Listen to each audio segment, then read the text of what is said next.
Just want to sit in our chair over here. Give her a small group. Thank you. Because we were looking at. Plus, I don't have any pages.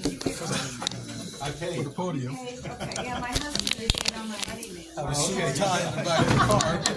So, more I knew casual. I'm like, where do I get this guy? You know, a friend of mine did it with Richard last year and had a blast. I'm sure it's We're gonna gonna have be, so much fun. Thank you for that.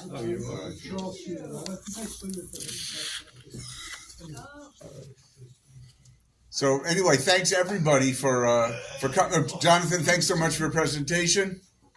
So it's been a really, I think it's been a very informative day for all of us here, and getting to hear from so many different sides of the music business. But for our keynote speaker today, to sort of wrap everything up, I've asked Vincent Herring to share a few remarks on how he has engineered his career. As we all know, that there are many people who play their instrument really, really well, but not everybody is able to actually make a career out of it. And one of the things that I've been observed about Vincent following his career for many years is how he transitioned from making his living as a music, playing mostly with other people, until now he's in a situation where he's got several projects and able to really, create the space that he's comfortable with. I hope that you're comfortable as you look. And it's not that playing other people's music is nothing other than great, but if you have your own vision, it's really important to not lose sight of that. So anyway, with that being in mind, it gives me great pleasure to introduce Vincent Herring. Well, it was interesting that he said how I've managed to engineer my career. I was like, wait a minute, more like stumbled into it, I think is a better term to use. I've somehow managed to survive, and I think maybe it's just thinking outside of the box, having other ideas. But I think when we all get into the music as kids, we have visions of what we think it is in the business, when in fact there was a trumpet player who died recently named Wallace Roney. And Wallace Roney has a son who plays music, and his name is Wallace Roney Jr. All right, and Wallace was mad at me that my son wasn't playing music, and I said, I'm not doing anything to stop him from playing music. He plays music, but he's not choosing a professional path. And part of this was in his upbringing. If you came to our house to visit and you said, oh, I'm a school teacher, he had a very good idea of what your life was like, without outside economic help. He had a very good idea about what you made and how you could live. And this was important. So I never had to steer them towards anything or away from anything. It was just making them aware. So, okay, you go to private school, you do this. If you choose this path, you will not be able to live this life. And so then they're aware of different things, and so they choose. When I was a kid, I had no idea of anything. I'm clueless. So I didn't engineer my way into a career in the business. I just had a blind passion for the music and developing myself as a musician. And, this is terrible. I left high school to go to college at the age of 16. Oh my God. And you look at my kids, I kind of forced my son to go to prep school before he went to college. Not because of grades, he had perfect grades. But because of the maturity of as a person. And I think about that, and at 16, I was not making good decisions, and I ended up on a college campus at 16, like can't wake up to go to classes and all that stuff. And I just think to myself, my goodness, I knew my mom, I grew up with a single parent. She was clueless. She was like, "Oh, you got a scholarship? Okay." And that's kind of a different thing. So that's why I tend to say I stumbled into things, playing with, I think one of the first jobs I had in New York was when I was in school. I was a computer science major, which computer science was extremely early in that, unless you were really into writing code and things. So it was, compared to guys today, it was very superficial. Anyway, I had a job at a company called Penton Software, and we were selling software.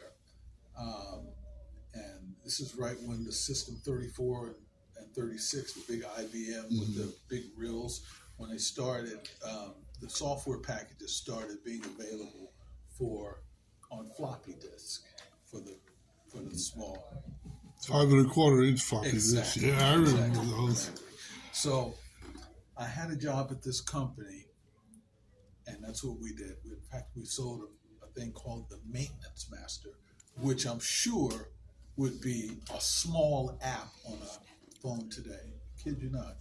And basically what the Maintenance Master did was you have to schedule a bunch of information in it, like inventory of heavy machinery, hours of heavy machinery, when it had to have maintenance. You run this for 1,800 hours, it has to have this is.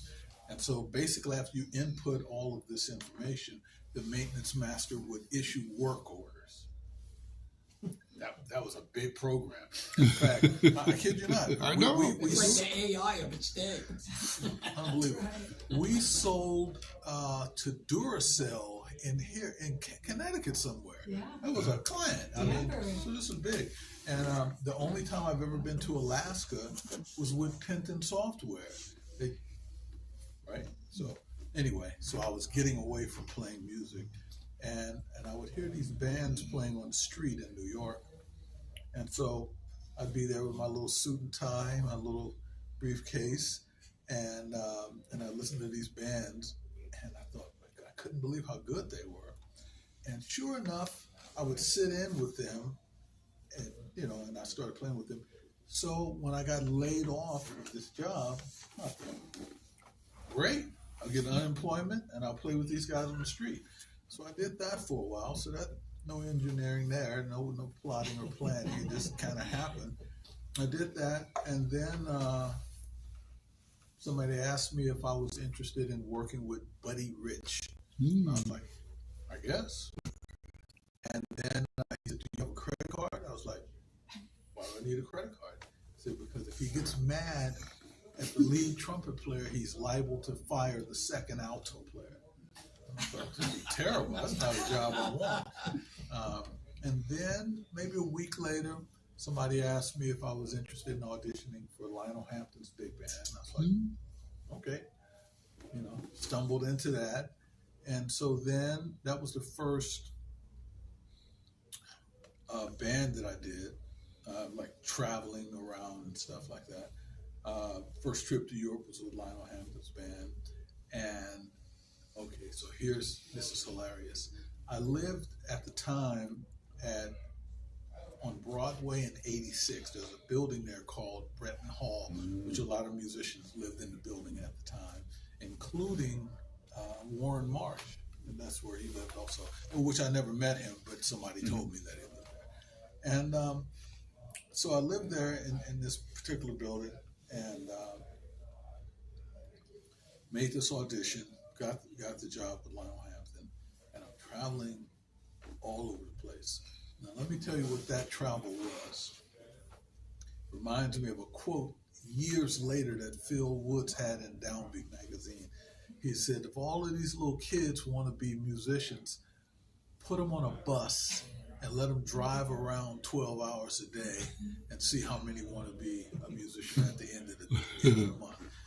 And this particular trip with Lionel Hampton, we flew to New Mexico, played a concert, and I remember being on the bus driving to the next location, and there was a sign that said, last gas, next gas, like 186 miles. And it's like nothing but top, like looking for UFOs and stuff, you know. And then we come upon this venue had a full service stage. Broadway shows went there and everything. 20, 25 seats tops. That's it. But the stage was like full size. I'm like, how is this possible? Because some super wealthy person wanted to have those amenities that they had and when they lived in the big city and donated money, and they had this full stage and they had an endowment that they can have these projects, and it was just 20, 25 people there. That's it. It was pretty interesting. And so I remember that in New Mexico. I was like, wow, this is different. And traveling around, and that was my first experience, and I was like, wow, I guess this is what they mean by paying dues. And if you have, I guess everybody has the internet at this point.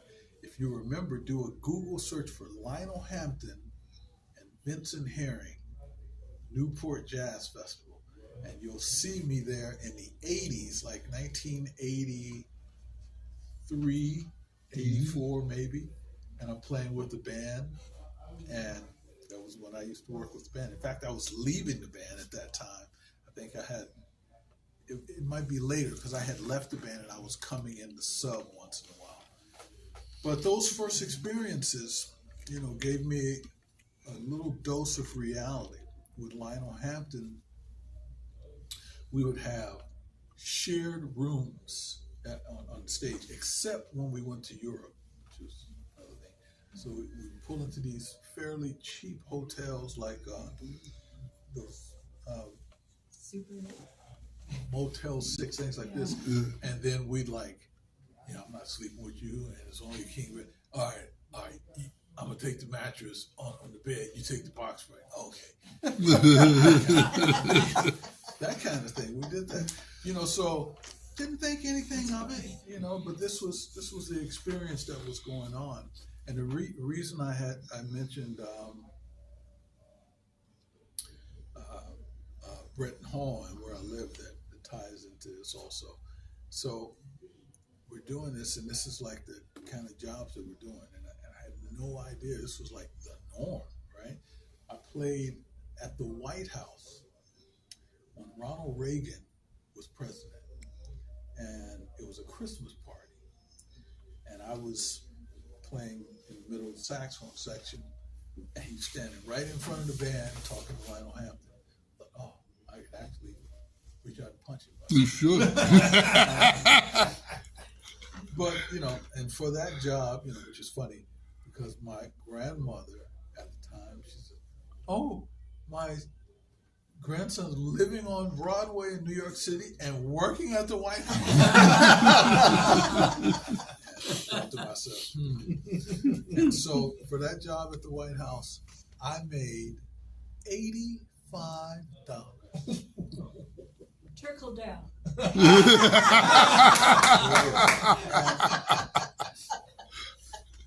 That's like making $500 now. $85. We're a little better now. You're right. And so, you know, I was rushing because you have to meet at Lionel Hampton's house to take the bus.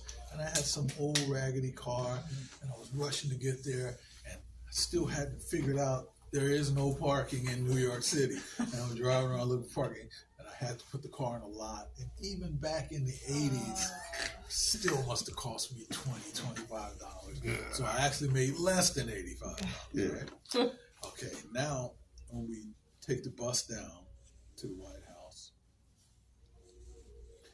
and we all had these gold leaf invitations. You know, my mom still has that. My baby plays what, so she still has that. And there was a great room that had chefs from around the world. So there'd be like Thai chef, and they'd prepare certain dishes. It would be a nice little spread, maybe about the size of this table, a little bit bigger. And there was a bunch of them. And so the road manager says, none of you guys go there. That's off limits to the band. And I was like, are you kidding me? And me and maybe one or two other people, we went in there and we just had the best food ever. Gladys didn't catch you? Gladys wasn't around at the time. Oh. Bill Titone was the road manager. Okay.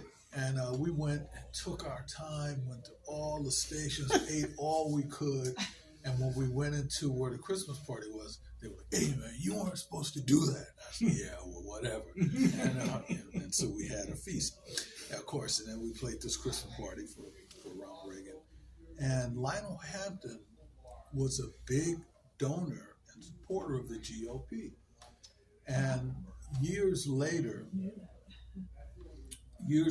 I have an uncle that was a city planner in Atlanta. He was an architect by trade.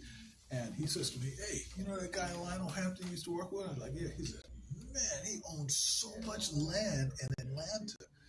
And I had no idea, but what happened is my uncle, one of his frat buddies, had some kind of contract with the city, and he got this huge contract laying fiber optic housing.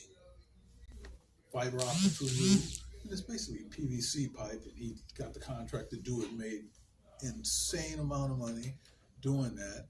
And so he had to do a lot of surveying and stuff, and so he knew who the landowners were. Lionel Hampton, all over the place. And who knew? But he was like, yeah, that's real money. He had huge, vast holdings. And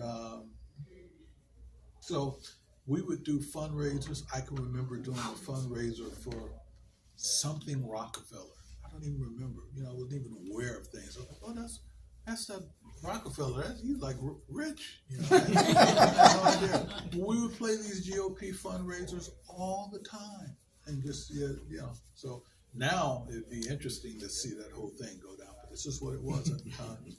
And Oh, my battery. so, did you have a question? No. My battery just gave out. No, it happens. Happens. Just hope it's not a pacemaker or anything like that. Those kind of things, you don't want the battery to go out. So, all of these are life experiences. And again, so